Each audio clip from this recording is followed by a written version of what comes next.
में एटीएस का एक ऑपरेशन चल रहा है, उसमें उन्होंने एक घर को घेरा हुआ है। मैं उत्तर प्रदेश की पुलिस पर और खासकर बीजेपी की सरकार भरोसा नहीं कर सकता। तो बक्का में एटीएस का एक ऑपरेशन चल रहा है, उसमें उन्होंने एक घर को घेरा हुआ है। मैं उत्तर प्रदेश की पुलिस पर और खासकर बीजेपी की सरकार भरोसा नहीं कर सकता। बड़ी ही दुर्भाग्यपूर्ण बात कही है अखिलेश यादव जी ने, क्योंकि उन्होंने अपनी सरकार में पुलिस को कितना पिटवाया है, खुद बयान दिए हैं विधानसभा के अंदर। उनकी पुलिस के दौरान, उनकी सरकार के दौरान हत्याएं तक हुई हैं एडिशनल एसपीज की। तो इसलिए ये बात उनके मुंह से कहना और उसके साथ साथ पुलिस का मनोबल गिराना, और उसके बाद पिछली सरकार में जब वो सरकार में थे उन्होंने ही कहा था कि आतंकी जो है वो इनोसेंट हैं, नए लड़कों को पकड़ के बंद कर दिया गया है, इनके ऊपर से हम मुकदमे हटा लेंगे। तो ये आप क्या संदेश देना चाह रहे थे? आतंक की आग में उत्तर प्रदेश को झोंकना चाह रहे थे? तो ये तो भाई उनके मन में जो बात थी वही जबान पर आ गई आज। भैया जी, कहीं में आपका एक बार फिर स्वागत है। बातचीत के सिलसिले को जोड़ने के लिए एक बार फिर से मैं आपके बीच पे हाजिर हूँ। अब आप पूछेंगे इन दो बाइक और इन सब पूरे घटना क्रम में कहीं कोई चुनाव भी आता है क्या बीच में, या चुनाव बाद में आएंगे?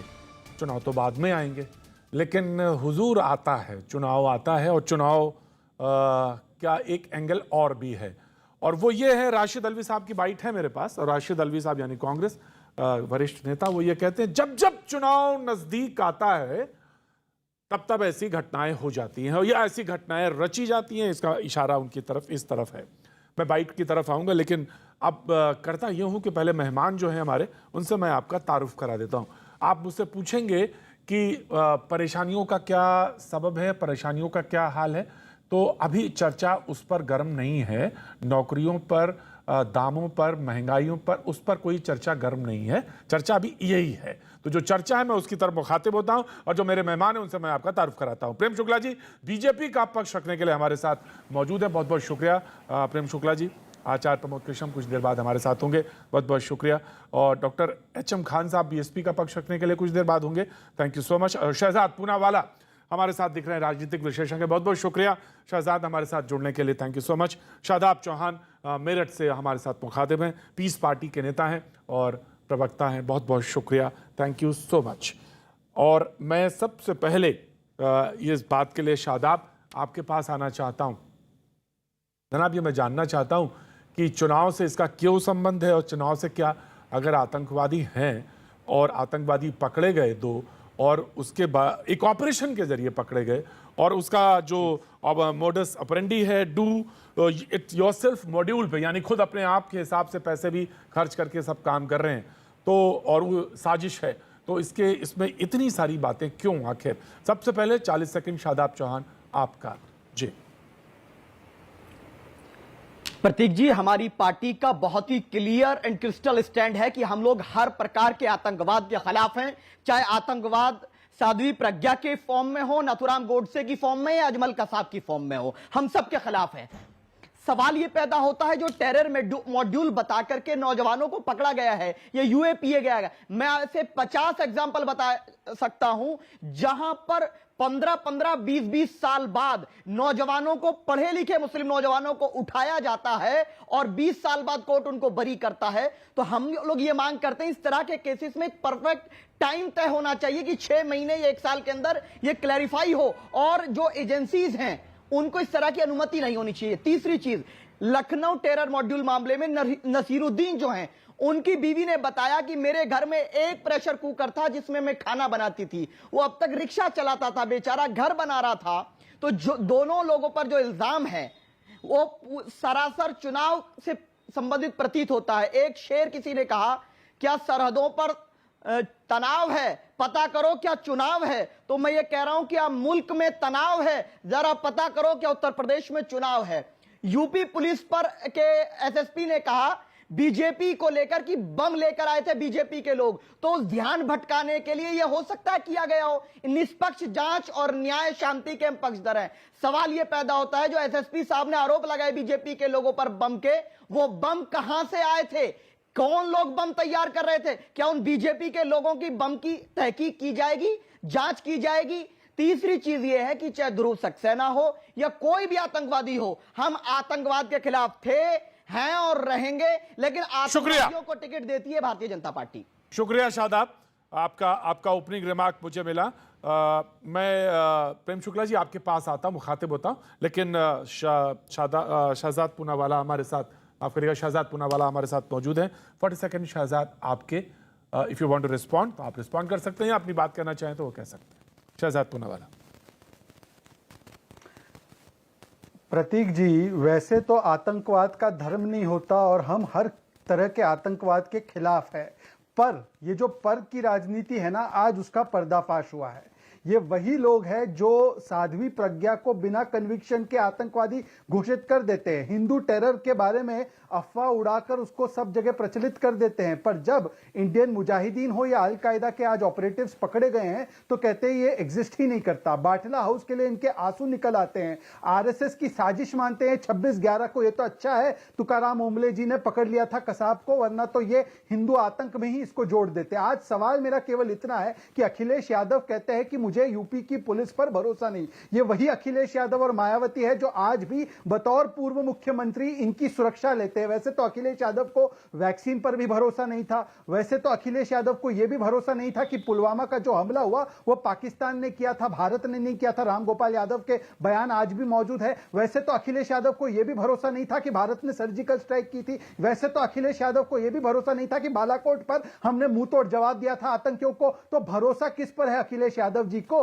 और इनकी मंडली को? मैं आज सवाल इनसे सिर्फ इतना पूछना चाहता हूं कि यदि आज ये हमले हो जाते और ये 15 अगस्त को टारगेट कर रहे थे तो सवाल किस पर उठता? यही यूपी की पुलिस पर उठता। आज यूपी पुलिस के तमाम लोगों को आपको बुलाना चाहिए था प्रतीक जी, मुझे और शादाब को नहीं, और उनसे पूछना चाहिए था कि क्या होता है आपको महसूस, क्या आपके मनोबल पर चोट होती है कि नहीं होती है जब ये लोग आकर कहते हैं कि हमें आप पर भरोसा नहीं है। सोचिए उस जवान के बारे में जो अखिलेश यादव के आगे और पीछे खड़ा है बंदूक लेकर, कि ताकि कोई आतंकवादी अखिलेश यादव को, और मैं खुदा ना खास्ता ऐसे कभी ना हो, मैं चाहता हूं कि मेरी जान चली जाए, अखिलेश यादव सुरक्षित रहे, पर अगर वो एक जो खड़ा होगा सैनिक उनके आगे पीछे, वो क्या सोच रहा होगा कि ये पूर्व मुख्यमंत्री जिसके लिए मैं गोली खाने के लिए तैयार हूं, ये वो कहता है कि मुझे इन पर भरोसा नहीं है।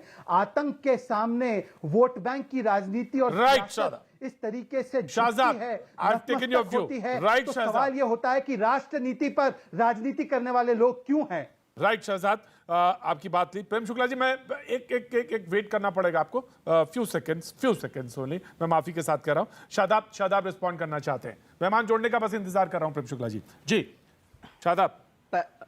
प्रतीक जी, शहजाद भाई जो सवाल कर रहे हैं कि साध्वी प्रज्ञा का नाम ले रहे हैं, बाकी अगर मैं साध्वी प्रज्ञा का नाम ले रहा हूं आपको परेशानी शहजाद भाई क्यों हो रही है? अगर मैं नथुराम गोडसे का नाम ले रहा हूं आपको परेशानी क्यों हो रही है? अगर मॉब लिंचिंग के नाम पर बेगुनाह भारतीयों को मारने वालों का मैं नाम ले रहा हूं आपको परेशानी क्यों हो रही है? मैं ध्रुव सक्सेना का नाम ले रहा हूं, परेशानी क्यों? मैं आपको बताता हूं मैं इसलिए मुझे दिक्कत हो रही है कि जब कोई हिंदू आतंक का मामला आज तक देश में साबित नहीं हुआ है तो आपने 100 करोड़ हिंदुओं को आतंक के कटघरे में खड़ा कर दिया, पर जब हर हमले में, और इतने हमले हुए जिसमें, लेकिन शहजाद एक बात तो और भी पूछनी पड़ेगी, शहजाद एक बात पूछनी पड़ेगी, शहजाद एक बात पूछनी पड़ेगी, और वो बात शादाब की सही है। और ये कहते हैं कि आप किसी को डिटेन करें, अनिश्चितकालीन के लिए डिटेन करें, और 20 साल के बाद कहें कि वो गलती थी, तो किसी की जवानी अगर चली गई और ऐसे केसेस हैं तो फिर वो क्या जायज या गलत के कटघरे वाली बात नहीं आती? Now you please respond. बहुत अच्छा सवाल है प्रतीक जी, आज मुझे नहीं लगता कि यूपी की सरकार या यूपी की पुलिस ने किसी के बारे में यह कहा है कि ये लोग कन्विक्ट हो चुके हैं। आज कार्रवाई चल रही है, जब कार्रवाई चल रही है ना क्लीन चिट मिला है ना कन्विक्ट हुए हैं, तो सवाल कार्रवाई पर उठाकर क्या संदेश देना चाहते हैं अखिलेश यादव? और मैं सवाल पूछना चाहता हूं, ये वही अखिलेश यादव है जिसने गाजियाबाद के मामले में हिंदू मुस्लिम का रंग दिया, जय श्री राम को घसीट कर ले आए। कौन सच साबित हुआ, यूपी पुलिस या अखिलेश यादव का नेता उमैद पहलवान या ये शादाब चौधरी जैसे जो लोग इसको ट्विटर पर वायरल कर रहे थे? मैं तो केवल इतना कहता हूं, जब कार्रवाई चलती है तो मनोबल पर हमला करने वाले सवाल उठाकर राष्ट्र नीति पर क्यों राजनीति की चोट करते हो? शादाब जवाब दीजिए, शादाब जवाब दीजिए कि बलि देते हो? जी शादाब जवाब। प्रतीक जी, क्या गाजियाबाद में उन बुजुर्ग पर जालिमों ने हमला नहीं किया? हमने तो नहीं कहा कि किस धर्म जाति के हैं। कौन थे वो धर्म जालिम? जाति ढूंढ रहा है साध्वी प्रज्ञा। मैंने कहा मैं अजमल कसाब के भी खिलाफ हूं। वो जालिम का नाम क्या था बताइए? ISIS के जानवरों के भी खिलाफ हैं। और मैं ये चैलेंज से कहता हूं कि हिंदुस्तान का मुसलमान ISIS के जानवरों की ना कभी साथ दिया न कभी देगा। हम उनको मुसलमान ही नहीं मानते, वो हमारे आइडियल नहीं है। हमारे आइडियल वो हैं जिन्होंने मुल्क की आजादी के लिए, जिन उलमाए किराम ने जिहाद का फतवा दिया और देश आजाद करा, वो हमारे आइडियल हैं। ये याद रखिए, हम धर्म के नाम पर आतंकवाद को नहीं देखते। लेकिन आप ये बताइए उस आमिर की जिंदगी कौन लौटाएगा जो 15 साल बाद बेगुनाह साबित हुआ? प्रतीक, मैं इसमें बस 10 सेकंड बोलना चाहता हूं। प्रतीक, ये वही मंडली है जो आज तो ये सारे सुर लगा रही है, पर जब याकूब को फांसी सुप्रीम कोर्ट ने दी तो इन्होंने कहा याकूब हालात का मारा। ये वही लोग है, ये वही मंडली है जो जेएनयू में खड़े होकर अफजल हम शर्मिंदा है, तेरे कातिल जिंदा है वाले नारे लगाती है। ये वही मंडली है जिसने कहा कि अफजल गुरु की किलिंग की गई। ये वही मंडली है जिसने हर बार डिबेट को आगे खोलता हूं। आचार्य प्रमोद कृष्णम कल की पीठाधीश्वर हमारे साथ मौजूद है, बहुत बहुत शुक्रिया। डॉक्टर HM खान साहब BSP का पक्ष रखने के लिए मौजूद हैं, बहुत बहुत शुक्रिया। आचार्य प्रमोद कृष्णम जी, मैं आपके पास आऊं उससे पहले मैं बीजेपी के प्रवक्ता के, मैं आपका इंतजार कर रहा था और मैं बीजेपी के प्रवक्ता के पास जाना चाहता हूं। और सबसे पहले आचार्य प्रमोद जी, मैं ये सवाल रखता हूं, आपको भी लगता है जैसा कि राशिद अल्वी साहब कह रहे हैं कि चुनाव नजदीक है, क्योंकि चुनाव नजदीक है इससे वैसे पता चलता है कि ये जो आहट आ रही है आतंकियों वाली, ये ठीक चुनाव के पहले ही आती है, ऐसा आपको भी लगता है? Acharya Pramod Krishna, please respond. देखिए प्रतीक जी, व्यक्ति से परिवार बड़ा होता है, परिवार से पार्टी बड़ी होती है और पार्टी से देश बड़ा होता है। और देश पर जब कोई हमला होता है, देश का जब सवाल होता है, तो फिर ये सारी चीजें, सियासत, पॉलिटिक्स, फायदा, नफा, नुकसान, ये सब छोटे हो जाते हैं। कांग्रेस एक ऐसी पार्टी है जिसने आतंकवादियों का सबसे बड़ा हमला झेला है। इंदिरा जी की हत्या हुई, राजीव गांधी की हत्या हुई, उनके लाश के टुकड़े हम लोगों ने बीने, और देश ने बहुत बड़ा नुकसान झेला है आतंकवाद से। सवाल उठता है कि जो आतंकवादी पकड़े गए हैं उन पर जो समाजवादी पार्टी के नेता और उत्तर प्रदेश के पूर्व मुख्यमंत्री जी का जो बयान है, मैं उससे इत्तेफाक नहीं रखता, मैं उससे सहमत नहीं हूं और उन्हें इस तरह का बयान नहीं देना चाहिए था। लेकिन चलो, वो अपनी पार्टी के अध्यक्ष हैं और बहुत बड़े नेता हैं, उन्होंने जो कहा वो जाने। मैं ऐसा मानता हूं कि आतंकवाद का कोई धर्म नहीं होता, लेकिन इस पर भी बहुत सी बहस हो चुकी है। कोई कुछ कहेगा, कोई कुछ कहेगा। प्रेम शुक्ला जी देखना कितने हमले करेंगे। राशिद अल्वी साहब के बयान से आप सहमत हैं? और जब यूपी का चुनाव होगा आतंकी पकड़े जाएंगे, जब चुनाव होता है इस तरह के मामले होते हैं। ऐसे मामले क्यों होते हैं, योगी जी से पूछिए। तो क्या राशिद अल्वी जी के बयान से आप सहमत? देखिए आचार्य, हाँ देखिए, राशिद अल्वी साहब ने जो बात कही है, मैंने उसको गौर से सुना। अब मैं एक सवाल ये कर रहा हूं कि भाई उत्तर प्रदेश के अंदर ATS ने एक सूचना के आधार पर कुछ लोगों को पकड़ा जिनके संबंध पाकिस्तान के एक आतंकवादी संगठन से बताए गए। तो हमें प्रतीक्षा करनी चाहिए, हमें इंतजार करना चाहिए कोर्ट के फैसले का, प्रोसीडिंग्स का। अगर वो निर्दोष होंगे तो कोर्ट उन्हें फैसला दे करके निर्दोष सिद्ध करेगा। ऐसे बहुत से आतंकवादी घटनाओं में लोग पकड़े गए जिन्हें कोर्ट ने बरी किया है, और ऐसे बहुत से लोग हैं जो क्या कोर्ट ने जिनको सजा दी है। तो हमें इस देश की न्याय व्यवस्था पर यकीन रखना चाहिए और उससे पहले कोई भी बयानबाजी नहीं करनी चाहिए। मेरा मानना स्पष्ट रूप से ये साफ मैं मानता हूँ। प्रेम शुक्ला जी, मैं साफ कहना चाहता हूँ कि मैं इस देश के साथ हूं। आचार्य जी, जो गलती बाटला हाउस में हुई उस गलती को फिर से दोबारा नहीं करना चाहिए, ऐसा कहना है आपका? जो बाटला हाउस में हुआ उसको दोहराना नहीं चाहिए? नहीं, बाटला हाउस में क्या हुआ क्या नहीं हुआ मैं उस पर भी क्यों जाऊं। मैं वर्तमान में जीना चाहता हूं। अतीत में बहुत सी चीजें ऐसी हुई, बीजेपी ने बहुत सी गलतियां की। नहीं, बाटला सुनिए प्रतीक जी, बाटला हाउस में अगर कुछ हुआ है नहीं हुआ वो देश के सामने है। मैं तो आज ये कह रहा हूं कि अगर कुछ ऐसे संदिग्ध लोग पकड़े गए हैं, ATS ने पकड़े हैं, ये वक्त बताएगा, जुडिशियल सिस्टम हमारे देश का तय करेगा कि वो दोषी है या निर्दोष। हमें इंतजार करना चाहिए। मैं सिर्फ इतना कह रहा हूं। बाटला हाउस में भी बयान थे, बाटला हाउस में भी बयान पहले थे ऐसे कांग्रेस के, इसलिए मैंने कहा। दिग्विजय जी का, आपके मित्र हैं, मैं ये जानना चाहता कांग्रेस के बयान नहीं थे, कांग्रेस के कुछ नेताओं दिग्विजय जी के बयान थे। कांग्रेस दिग्विजय के जी कुछ नेताओं उसको ने अपनी deny राय नहीं कर जाहिर सकते। की थी। कांग्रेस के नहीं सोनिया जी का भी देखिए- था। देखिए सुनिए, इस देश के अंदर सबको अपनी अपनी बात कहने का अधिकार है। तो कांग्रेस के कुछ नेताओं के, क्योंकि कांग्रेस के अंदर तो इनर डेमोक्रेसी है, कांग्रेस में इनर डेमोक्रेसी प्रेम का शुक्ला कभी जी। अभाव नहीं रहा। कांग्रेस में राइट, प्रत्येक प्रेम व्यक्ति शुक्ला आजाद जी है अब बोलने आइए के लिए। Please Prem Shukla ji, now your 40 seconds. Prem Shukla ji, Congress के अंदर डेमोक्रेसी है, अपने अपने बात रखने का हक है, और आचार्य जी ने अपनी बात रखी। लेकिन मैं तारिक अनवर साहब की एक बात को यहाँ पे लिख देता हूँ, बीजेपी चीज को सांप्रदायिक रंग देने की कोशिश करती है। प्रेम शुक्ला जी, देखिए, मैं बहुत विनम्रता पूर्वक पूछना चाहता हूं कांग्रेस के मित्रों से, सपा के मित्रों से और अन्य सेकुलर दलों के मित्रों से कि यदि चुनाव के पहले कोई भी तरह की आतंकवादी घटना हो तो उसको आतंकवादी घटना न माना जाए। तो श्रीमती इंदिरा गांधी की हत्या जो 31 अक्टूबर 1984 को हुई थी, सिर्फ 6 माह चुनाव को बाकी थे, तो क्या श्रीमती इंदिरा गांधी की हत्या को आतंकवादी घटना न माना जाए? श्री राजीव गांधी की हत्या तो चुनाव के दौरान ही हो गई आतंकवादी घटना में, तो क्या उस घटना को आतंकवादी घटना न माना जाए? इसके अतिरिक्त आप 1993 का जो है सीरियल विस्फोट हुआ, तो क्या चुनाव से इसको जोड़कर देखा जाए? 2009 में चुनाव होने थे, 2008 में 26/11 हो गया, सिर्फ 6 माह बाकी थे चुनाव को, क्योंकि मई 2009 में चुनाव होने थे, अप्रैल मई 2000, तो इसलिए 2026/11 की घटना को आतंकवादी घटना ना माना जाए, बल्कि उसको यह मान लिया जाए कि पुलिस ने खुद आतंकवादी हमले करवा लिए थे। तो इस तरह के निष्कर्षों को निकालने के पहले कृपा करके घटनाक्रमों का विश्लेषण कर लीजिए।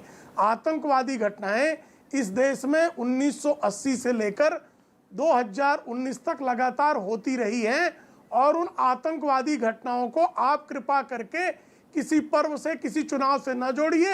अलग अलग आपको पता होगा 2004 से और 2012 के बीच में नई दिल्ली में 15 अगस्त और 26 जनवरी के पहले आरडीएक्स और विस्फोटक हमेशा पकड़े जाते थे। तो क्या इसलिए पकड़े जाते थे कि गणतंत्र दिवस नजदीक है? गणेशोत्सव के पहले जो है बारंबार मुंबई में आतंकवादी घटनाओं के मामले में आतंकवादी पकड़े गए हैं, तो क्या इसलिए मान लेंगे गणेशोत्सव हो रहे हैं इसलिए आतंकवादी घटनाओं को ना पकड़ा जाए? तो पुलिस जब किसी आतंकवादी को पकड़ती है, किसी आतंकवादी घटना को बेनकाब करती है, तो पुलिस को कोर्ट में इस बात को इन्वेस्टिगेशन और प्रोसिक्यूशन से सिद्ध करना पड़ता है कि यह व्यक्ति आतंकवादी है। जहां तक आपकी बात लगी 20-20 साल लग जाते हैं। साहब 12 मार्च 1993 को मुंबई में श्रृंखलाबद्ध विस्फोट हुए, अबू सालेम के खिलाफ अभी तक कन्विक्शन नहीं आया है, लगभग 30 साल बीतने को हैं, 28वां साल चल रहा है। तो अब इसको क्या कहा जाए? 28 साल तक हमारी न्याय व्यवस्था अबू सालेम जैसे 12 मार्च 1993 के बम कांड के अभियुक्त का कन्विक्शन नहीं ला पाती। यह भी एक पक्ष है। नंबी नारायण जैसे साइंटिस्ट हैं, उनका पूरा जीवन बीत गया, उनको जासूसी के मामले में गिरफ्तार किया गया, बाद में और निर्दोष रिहा कर दिया गया। इसका अर्थ ये नहीं कि कल कोई जासूसी पकड़ा जाए तो उसके खिलाफ कार्रवाई ना हो। डिबेट ओपन है। मैं खान साहब आता हूं आपके पास। डिबेट ओपन है और रिस्पॉन्ड करेंगे प्रमोद कृष्ण जी। हाँ, देखिए, मैं प्रेम शुक्ला जी को बहुत तसल्ली से सुन रहा था। मैंने तो बिल्कुल ये कहा ही नहीं कि अगर चुनाव से पहले आतंकवादी घटना होती है तो उसे आतंकवादी घटना ना माना जाए। मैंने तो पहले ही कहा कि समाजवादी पार्टी के अध्यक्ष का जो बयान है मैं उससे इत्तेफाक नहीं करता, मैं उससे सहमत नहीं हूँ। हाँ, आचार्य जी, मैं आप पर ओके प्रेम शुक्ला जी, अब मैं ये कहना चाहता हूँ, मैं राशिद अलवी पर कह रहा हूँ। नहीं, मैं प्रेम शुक्ला जी, नहीं ठीक है, ओके प्रेम शुक्ला जी, बात ठीक है, लेकिन मैंने स्पष्ट कर दिया था कि प्रत्येक व्यक्ति की अपनी राय हो सकती है। उन्होंने किस कंटेक्स्ट में कहा वो कह दिया उन्होंने, पर मैं कहना चाहता हूं, जहां तक आपने कहा आतंकवादी घटनाओं का जिक्र किया, तो जिस अफजल गुरु की बात हुई है, हमले की बात हुई है, उनको फांसी देने का काम भी कांग्रेस की हुकूमत में हुआ। याकूब मेनन को फांसी पर लटकाने का काम भी कांग्रेस की हुकूमत में हुआ। कांग्रेस ने कभी भी आतंकवाद से ना समझौता किया है और ना समझौता करेगी, कांग्रेस नहीं करेगी कभी। लेकिन प्रेम शुक्ला जी, मुझे आप बताइए कि आतंकवादियों को शहीद बताने की जो पार्टी है महबूबा मुफ्ती, उससे समझौता तो भाजपा ने किया, तो क्या उस भाजपा की गलती के लिए आप जिम्मेदार हैं? नहीं, मुझे लगता है कि आप नहीं जिम्मेदार हैं, उस समय के वहां का नेतृत्व जिम्मेदार है। ऐसे ही मैं राशिद अलवी साहब के बयान के लिए मैं जिम्मेदार नहीं हूं। कांग्रेस का ऑफिशियल स्पोक्स पर्सन अगर कुछ कहेगा तो उसकी जवाबदेही कांग्रेस पार्टी की होगी। जी, शहजाद पूनावाला जी, आ गया। डिबेट ओपन है जी। प्रेम शुक्ला जी, मैं बस 30 सेकंड लेना चाहूंगा।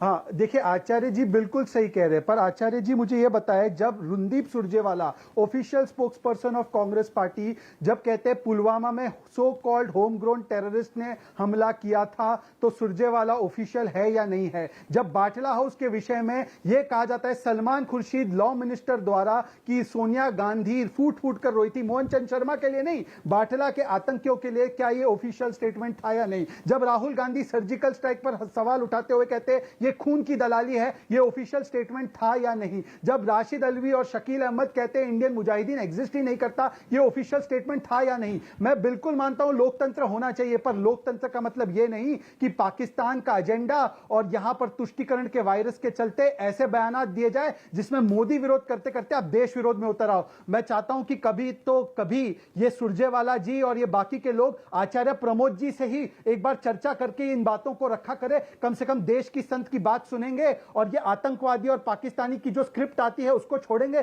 तो उनका ही भला होगा। पर आचार्य जी बताइए, सुरजेवाला ऑफिशियल है या नहीं? और अगर ऑफिशियल है तो कब सोनिया गांधी उन पर कार्रवाई करेगी? आज बोलिए, मन खोलकर बोलिए। आचार्य प्रमोद कृष्ण बोलिए। आचार्य जी देखिए शहजाद पूनावाला, आपके जो सवाल हैं, आपके जो हमले हैं वो बहुत तीखे हैं। ये बात पक्का है कि रणदीप सिंह सुरजेवाला कांग्रेस पार्टी के ऑफिशियल स्पोक्सपर्सन हैं और उन्हें वो बात कहने का पूरा अधिकार है। उन्होंने जो बयान दिया उसकी जिम्मेदारी उनकी है और उनका बयान कांग्रेस का ऑफिशियल बयान माना जाएगा। लेकिन मैं जो अपनी बात कह रहा हूं, मैं ये कहना चाहता हूं कि कांग्रेस पार्टी वो पार्टी है जिसने आतंकवाद का सबसे ज्यादा हमला झेला है और कांग्रेस पार्टी कभी आतंकवाद के साथ ना खड़ी थी, ना खड़ी है और ना खड़ी हो सकती है। ये मेरा बयान है, ये मैं कह रहा हूं और मैं डंके की चोट पे कह रहा हूं कि अगर कोई किसी पार्टी का नेता अगर कोई बयान देता है, चाहे वो उसका अधिकृत प्रवक्ता है या नहीं है, तो उस बयान की जिम्मेदारी, ये बात पक्की है कि वो बयान पार्टी का माना जाता है। लेकिन मेरे भाई शहजाद पूनावाला, वो बयान देते वक्त उस नेता की, उस प्रवक्ता की मानसिक स्थिति क्या है, उस समय की सर्कमस्टांसेस क्या है, उस समय की परिस्थितियां क्या हैं, मैंने तो उनका बयान नहीं सुना। मैं तो आप कह रहे हैं तो मान रहा हूं, लेकिन मैंने सुरजेवाला जी का ऐसा कोई बयान नहीं सुना जिसमें उन्होंने देश के खिलाफ बोला हो,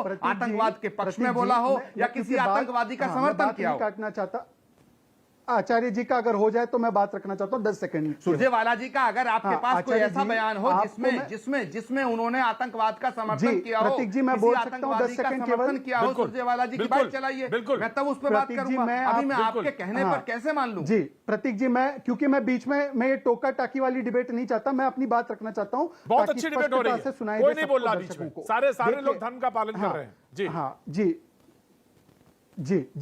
केवल इतना कहना चाहता हूं प्रतीक जी, अगर रणदीप सुरजेवाला ऐसा बयान देते हैं उन पर कार्रवाई नहीं होती है, दिग्विजय सिंह बयान देते उन पर कार्रवाई नहीं होती है, सोनिया गांधी रोती है, राहुल गांधी ऐसे बयान देते और उन पर कार्रवाई नहीं होती है, इसका मतलब यह है कि ज्यादातर कांग्रेस पार्टी की सोच इस दिशा में है, मतलब कि तुष्टीकरण के चलते राष्ट्रीय सुरक्षा को हलाल कर दो, बलि कर दो। और आचार्य जैसे लोग जो है वो एक माइनॉरिटी है कांग्रेस पार्टी में, वो अपने व्यक्तिगत तौर पर तो यहां पर आकर बयान दे सकते हैं, पर पार्टी में किसकी बात और किसका नैरेटिव चलता है ये सामने है। और आचार्य जी मैं भी आपको कहूंगा कि अगर आपके लिए राष्ट्र बड़ा है, देश बड़ा है, तो छोड़िए इन लोगों का साथ जो देश के लिए, देश के सामने हर बार वोट बैंक को ऊपर रखते हैं, जो देश से पहले द्रोह को रखते हैं।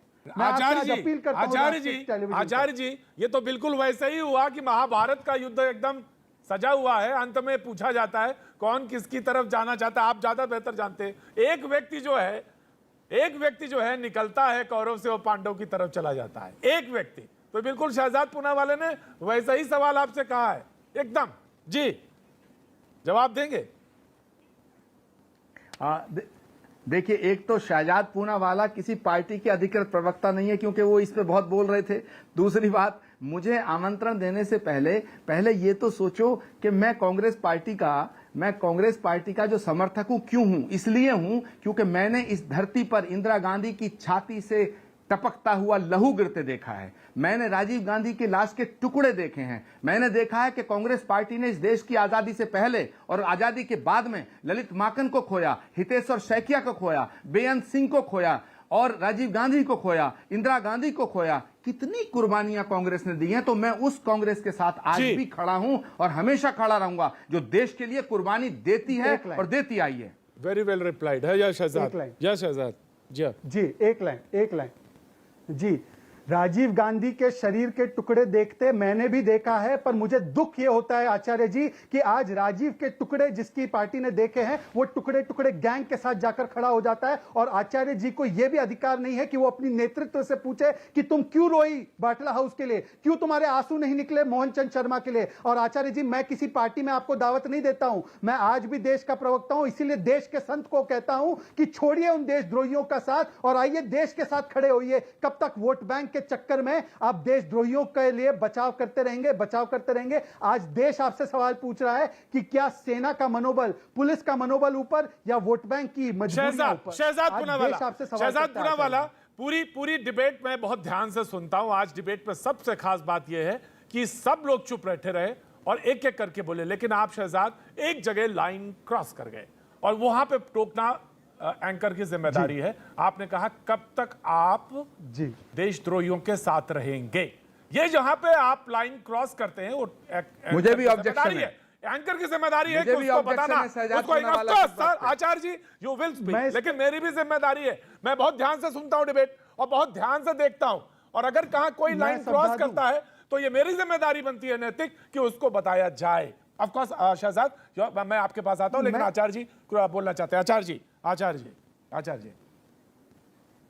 आचार्य, मैं आपने मेरी बात को रख दिया, आपका आभार व्यक्त करता हूं। थैंक यू वेरी मच प्रतीक जी, क्योंकि शहजाद पूनावाला ने कांग्रेस पार्टी को देशद्रोही पार्टी कहा। मैं कांग्रेस पार्टी के साथ हूं और मैं दावे के साथ कहता हूं, मुझे फक्र है, मुझे गौरव है कि कांग्रेस पार्टी इस देश की ऐसी पार्टी है जो कभी भी देशद्रोहियों का समर्थन नहीं करती, जो कभी भी आतंकवादियों का समर्थन नहीं करती, जिसने इस देश की आजादी में एक महत्वपूर्ण भूमिका निभाई है। ये गांधी से लेकर के और आज तक जितनी शहादत हुई है, शहजाद पूनावाला मुझे एक शहादत बताओ राष्ट्रीय स्तर पर जो किसी दूसरी पार्टी के किसी नेता की हुई हो। इस देश के लिए सैकड़ों शहादत मैं गिना सकता हूं। इसलिए मैं आज कांग्रेस के साथ हूं और मैं कांग्रेस के साथ ही रहूंगा, क्योंकि कांग्रेस पार्टी को मैं सबसे बड़ी देशभक्त पार्टी मानता हूं। जवाब दे, सुनो मेरे भाई, जवाब दीजिए वेरी क्विकली। खान साहब आ रहा हूं मैं आपके पास, नाराज ना होइए खान साहब। Shahzad Poonawalla, listen to me, Shahzad listen to me, let me finish, Shahzad listen to me please, you are रुकेंगे तब आप मेरे छोटे, आप मुझसे छोटे हैं। शहजाद सुनो, किसी भी देश की पॉलिटिकल पार्टी को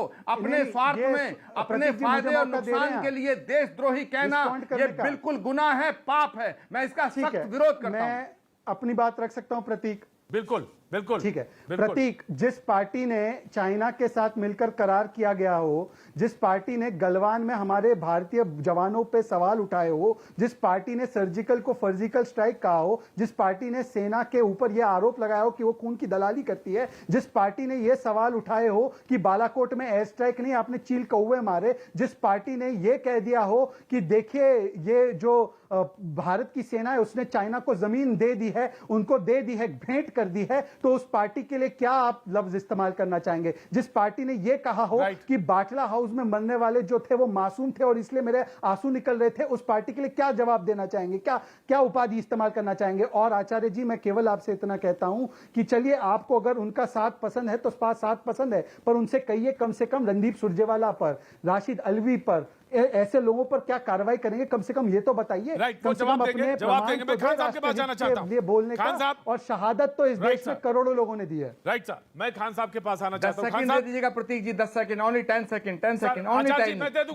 10 सेकंड। पहली बात तो शहजाद पूनावाला, प्रतीक जी पहली बात तो यह है कि डिबेट का मुद्दा कुछ और था, शहजाद अपने इस पता नहीं कौन सा दर्द है उनके भीतर जो छलक रहा है, और रणदीप सुरजेवाला से उनका कुछ पता, मुझे तो पता नहीं उनकी कितनी नजदीकी मित्रता रही है और राशिद अलवी से कितनी नजदीकी मित्रता रही है, लेकिन शहजाद यहाँ ये बात दूसरी है।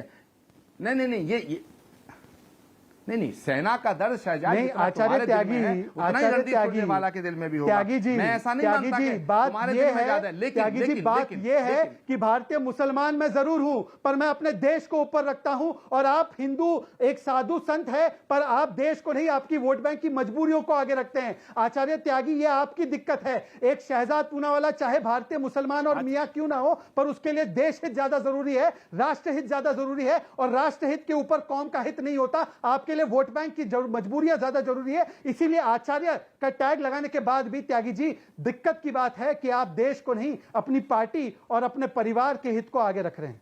यह दिक्कत है। मैं शहजाद पूनावाला जो व्यक्ति अपने परिवार से गद्दारी करता है, शहजाद पूनावाला जो अपनी पार्टी से गद्दारी करता है, और शहजाद पूनावाला आप दिल पे हाथ रख के कहिएगा, परिवार से आप कह रहे हैं गद्दारी मैं मुसलमान करूं हूं। ना मैं कब अपने कह रहा हूं देश कि आप की मुसलमान गद्दारी नहीं नहीं है? करता। मैंने कब कहा? मैंने देश की मैंने थाली कब में कहा? कभी छेद सुनिए, नहीं अरे किया। शहजाद मैंने सुन लो ना, देश का सुनो, नमक खाया आप और इतने देश बड़े का बड़े नमक अदा इतनी बड़ी किया। बड़ी बातें मैं आप कर परिवार रहे हैं। से शहजाद बेदखल हूं, पूनावाला देश जरा ने सुन मुझे लो, अपना लिया। अरे सुनने की मेरे जहमत देश गवारा ने करिएगा। शहजाद देश ने पूनावाला मुझे सुनने अपना की लिया। जहमत गवारा करिएगा। शहजाद पूनावाला सुनिए, सुनिए, अरे देशभक्त शहजाद पूनावाला सुनिए, जरा सुनिए। आप इतने दिनों तक उस पार्टी में रहे, आपने उस पार्टी आप के साथ परिवार रहा, भक्त हैं। आपके संबंध मुझसे ज्यादा उस पार्टी में। आप अपनी व्यक्तिगत लड़ाई को टेलीविजन पे इस तरह की बातें करके क्यों उजागर करना चाहते हैं? आपके शिकवे शिकायतें होंगे, लेकिन मैं आज भी कहना चाहता हूँ, डिबेट ओपन करता हूं, डिबेट ओपन करता हूं, डंके की चोट पे डिबेट कांग्रेस ओपन के करता साथ हूं। थे, कांग्रेस है और कांग्रेस के साथ रहेंगे। डंके की चोट पे रहेंगे। शहजाद शहजाद पूनावाला हम कांग्रेस के साथ थे, हैं और रहेंगे। शहजाद एक बात मैं जरूर कहना चाहूंगा, इसको इंडिविजुअल लड़ाई मत बनाइए शहजाद। राइट आचार्य जी, मैं आपकी बात से सहमत हूं। और एक बात मैं और कहना चाहूंगा शहजाद, मैं एक बात जरूर कहना चाहूंगा कि जब आप आचार्य शब्द जुड़ जाता है, और भारतीय संस्कृति में जब शब्द आचार्य पहले जुड़ा हो, तो फिर व्यक्तिगत नाम से नहीं पुकारा करते।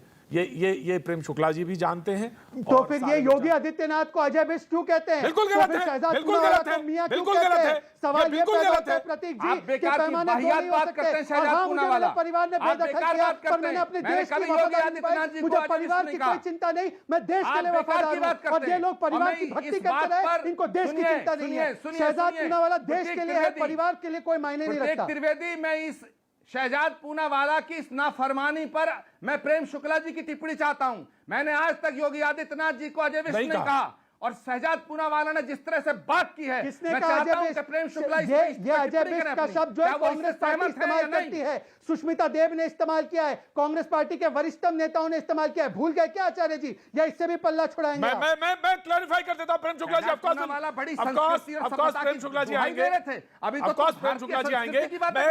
भारतीय संविधान की बात कर रहे थे, आचार्य जी, सनातन की बात कर रहे थे। ऑफकोर्स आचार्य जी, जब मैं कहता हूं कल का पीठाधीश्वर कहता हूं और आचार्य शब्द जोड़ता हूं, तो आचार्य शब्द का मतलब यह हो जाता है कि व्यक्तिगत नाम नहीं, वो पीठ के अधीश्वर हैं, वो उसके अधिष्ठाता, वो वहां के पीठाधीश्वर हैं। तो मैं व्यक्तिगत नाम नहीं होता। और यही बात योगी जी पे भी लागू होती है, जिन्होंने कहा, मैंने हमेशा विरोध किया, क्योंकि आचार्य जी ने प्रेम शुक्ला जी को नाम ले लिया। ये बड़े देशभक्त प्रवक्ता हैं, ये अपनी निजी लड़ाई में ये भी भूल गए, इस मर्यादा का उल्लंघन करना चाहते हैं। ये प्रेम शुक्ला जी, इन्हें हक किसने दिया इस मर्यादा का उल्लंघन करने का? कोई नहीं दे सकता जी। कोई नहीं दे अब सकता। आचार्य जी शांत हो जाए तो मैं बोलूं। जी प्रेम शुक्ला जी। हाँ, आचार्य जी शांत हो जाए तो बोलूं। जी। देखिए, ये सत्य है कि किसी भी संत के पूर्वाश्रम का नाम नहीं लिया जाता, लेकिन ये परंपरा कांग्रेस में रणदीप सुरजेवाला ने अपनी प्रेस कॉन्फ्रेंस में डाली, जब उन्होंने आदरणीय योगी आदित्यनाथ, जो गोरख पीठाधीश्वर के पीठाधीश हैं, गोरक्ष पीठ के, उनके बारे में उनका नाम अजय सिंह बिष्ट और कांग्रेस के तमाम नेताओं ने लिया। तब आचार्य प्रमोद कृष्णम से अपेक्षा थी कि ये संत होने के नाते, नहीं वही कह रहा हूं मैं, मेरी बात पूरी हो जाने दीजिए। तो आचार्य प्रमोद कृष्णम से अपेक्षा थी कि रणदीप सुरजेवाला और जो है सुष्मिता देव इस तरह के लोगों के विरुद्ध ये कहते कि मैं स्वयं आचार्य परंपरा से आता हूं, मैं स्वयं कल की पीठाधीश्वर हूं, मेरा नाम जिस तरह से पूर्वाश्रम का नाम नहीं लिया जा सकता, उसी तरह से आदरणीय योगी आदित्यनाथ के पूर्वाश्रम का नाम लिए जाने की मैं निंदा करता हूं। लेकिन ये बात कभी आदरणीय आचार्य प्रमोद कृष्णम जी की तरफ से नहीं आई, इस बात का भी मुझे खेद है। जी आचार्य जी, खान साहब अगर हो तो लाएं उनको स्क्रीन पर। जी प्रेम शुक्ला जी, आप बीजेपी के, आप मैं 10 सेकंड दीजिएगा प्रतीक जी, बहुत इंटरेस्टिंग डिबेट हो रही है। प्रेम शुक्ला जी, आप भाजपा के राष्ट्रीय प्रवक्ता होने के साथ साथ आप तो एक पत्रकार भी हैं, सामना के एडिटर रहे हैं। ये बात मैंने कही या नहीं कही, ये आपको कैसे पता? हो सकता है मैंने कही हो सकता है मैंने ये बात उठाई। नहीं, आपका कोई सार्वजनिक बयान नहीं है, मुझे लगता है आपका सार्वजनिक बयान नहीं है, मेरी दृष्टि में नहीं आया है।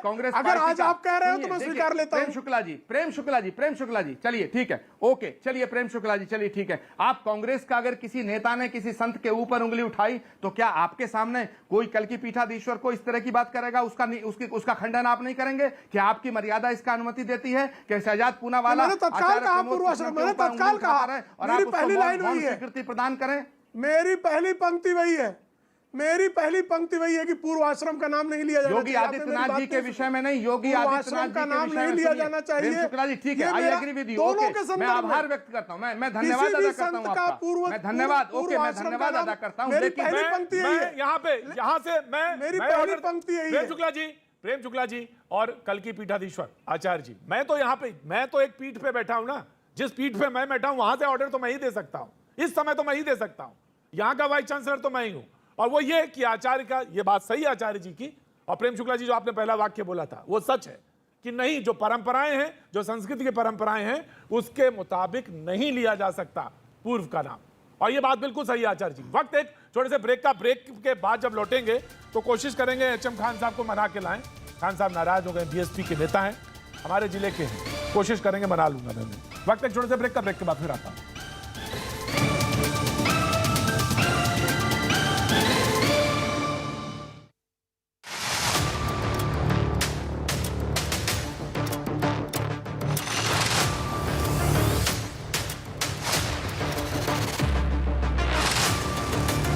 इन महिलाओं को उस वक्त पकड़ा जब ये चोरी चुपके अपने गांव लौट रही थी।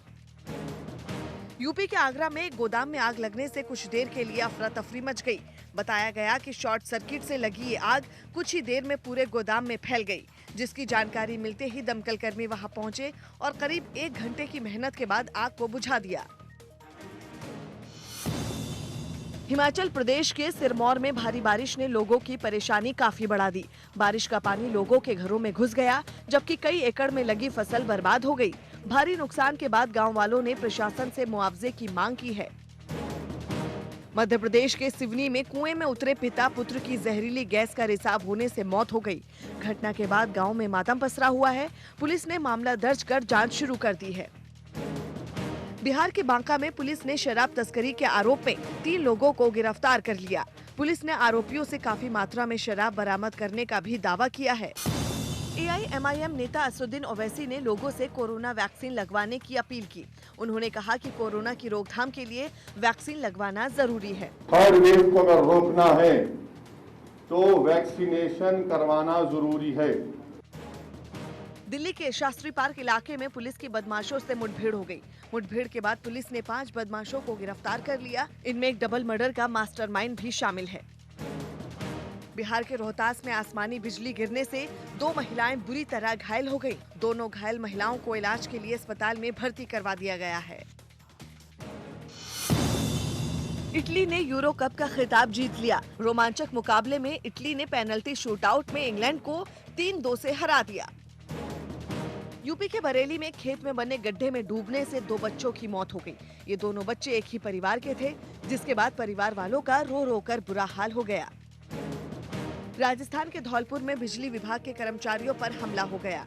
आरोप है कि ट्रांसफार्मर खोले जाने की सूचना पर ये टीम गांव पहुंची, तभी कुछ लोगों ने टीम पर हमला कर दिया। इस हमले में करीब 4 कर्मचारी घायल हो गए, जिन्हें अस्पताल में भर्ती करवा दिया गया। दिल्ली में वित्त मंत्री निर्मला सीतारामन के घर पर एक कार्यक्रम का आयोजन किया गया। इस कार्यक्रम में मोदी कैबिनेट में शामिल हुई सभी महिला मंत्रियों ने हिस्सा लिया। हरियाणा में कुछ और ढील के साथ लॉकडाउन 19 जुलाई तक बढ़ा दिया गया। शादी समारोह में 100 लोगों के शामिल होने की अनुमति दी गई है, जबकि खुले स्थानों में अधिकतम 200 लोगों के इकट्ठा होने की इजाजत होगी। इसके अलावा 50% क्षमता के साथ सुबह 6 बजे से रात 8 बजे तक स्पा खोलने की अनुमति दी गई है। असम के एक ठेकेदार से 1.5 करोड़ रुपए लेकर फरार होने के आरोप में पुलिस ने बिहार के वैशाली से एक आदमी को गिरफ्तार कर लिया। आरोप है कि ड्राइवर का काम करने वाला ये आरोपी ठेकेदार को चकमा देकर पैसे लेकर वहां से फरार हो गया था। पुलिस ने आरोपी के पास से करीब 85 लाख रुपए बरामद करने का दावा किया है। लखनऊ से 2 संदिग्ध आतंकियों की गिरफ्तारी के बाद हरदोई स्टेशन पर पुलिस ने चेकिंग अभियान चलाया। इस दौरान स्टेशन पर आने वाली सभी ट्रेनों में आरपीएफ और जीआरपी के जवानों ने तलाशी ली। संदिग्ध सवारी और उनके सामान की चेकिंग जो है की, ताकि किसी उनके अंदर कोई अनपेक्षित जो है चीज सामान को लेकर के यात्रा न करे। मध्य प्रदेश के बुरहानपुर में पुलिस ने हथियार तस्करी के आरोप में 3 लोगों को गिरफ्तार कर लिया। पुलिस ने आरोपियों के पास से 15 देसी पिस्तौल भी जब्त कर ली है। राजस्थान के नागौर में टैंकर और ट्रक में जोरदार भिड़ंत हो गई। ये हादसा इतना भीषण था कि टैंकर का ड्राइवर उसके केबिन में फंस गया। मौके पर जुटे लोगों ने काफी कोशिश के बाद ड्राइवर को बाहर निकाला और इलाज के लिए उसे अस्पताल पहुंचाया। भोपाल में कांग्रेस नेता और मध्य प्रदेश के पूर्व सीएम दिग्विजय सिंह समेत 200 से ज्यादा लोगों के खिलाफ एफआईआर दर्ज कर ली गई। इन लोगों पर कोरोना के दौरान धरना प्रदर्शन करने, भीड़ एकत्रित करने का आरोप है। पश्चिम बंगाल के उत्तर 24 परगना जिले के सीमावर्ती इलाके से सीमा सुरक्षा बल ने 4 बांग्लादेशी महिलाओं को गिरफ्तार कर लिया। आरोप है कि ये महिलाएं गैर कानूनी तरीके से भारत में दाखिल हुई और मुंबई में रहकर काम करती थीं।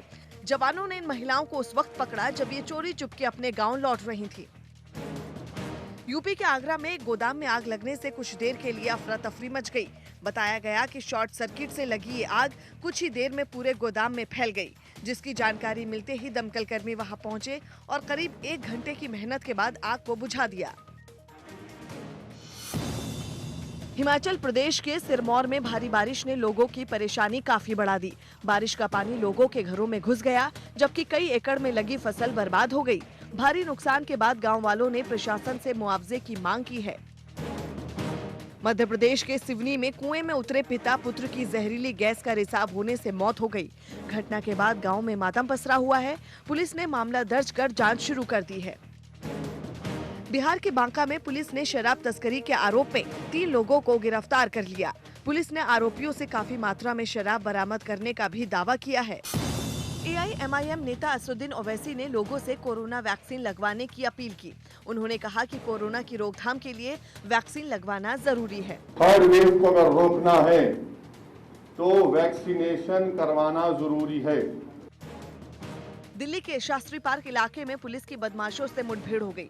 मुठभेड़ के बाद पुलिस ने 5 बदमाशों को गिरफ्तार कर लिया। इनमें एक डबल मर्डर का मास्टरमाइंड भी शामिल है। बिहार के रोहतास में आसमानी बिजली गिरने से 2 महिलाएं बुरी तरह घायल हो गईं। दोनों घायल महिलाओं को इलाज के लिए अस्पताल में भर्ती करवा दिया गया है। इटली ने यूरो कप का खिताब जीता। लखनऊ में गिरफ्तार अलकायदा के संदिग्ध आतंकियों को विशेष ATS कोर्ट ने 14 दिन की रिमांड पर भेजा। दोनों के पास से अयोध्या के राम मंदिर समेत कई धार्मिक स्थलों के नक्शे मिलने का दावा। लखनऊ में संदिग्ध आतंकियों की गिरफ्तारी पर सियासी गरमाहट। बीजेपी ने अखिलेश यादव के बयान को ट्वीट कर पूछा, अखिलेश के लिए देश की सुरक्षा अहम या तुष्टीकरण की राजनीति? तो BSP और कांग्रेस ने गिरफ्तारी को चुनाव से जोड़कर सरकार पर साधा निशाना। जयपुर के आमेर की पहाड़ी पर आसमानी बिजली गिरने से 11 की मौत। तो यूपी के कई जिलों में भी आकाशीय बिजली गिरने से अब तक 41 की मौत। प्रधानमंत्री मोदी ने जताया दुख। हिमाचल प्रदेश के धर्मशाला में बादल फटने से अफरा तफरी। अचानक भारी बारिश से कई लोग फंसे, जबकि कई गाड़ियां बह गईं। राज्य में भारी बारिश से पैदा हुए हालात पर अमित शाह ने जयराम ठाकुर से हर संभव मदद के लिए कहा।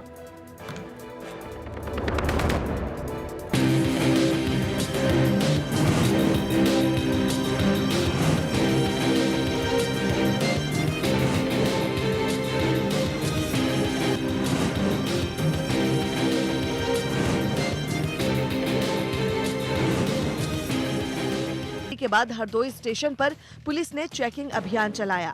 इस दौरान स्टेशन पर आने वाली सभी ट्रेनों में RPF और GRP के जवानों ने तलाशी ली। संदिग्ध सवारी और उनके सामान की चेकिंग जो है की, ताकि किसी उनके अंदर कोई अनपेक्षित जो है चीज सामान को लेकर के यात्रा न करे।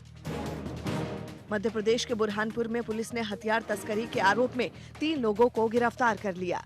पुलिस ने आरोपियों के पास से 15 देसी पिस्तौल भी जब्त कर ली है। राजस्थान के नागौर में टैंकर और ट्रक में जोरदार भिड़ंत हो गई।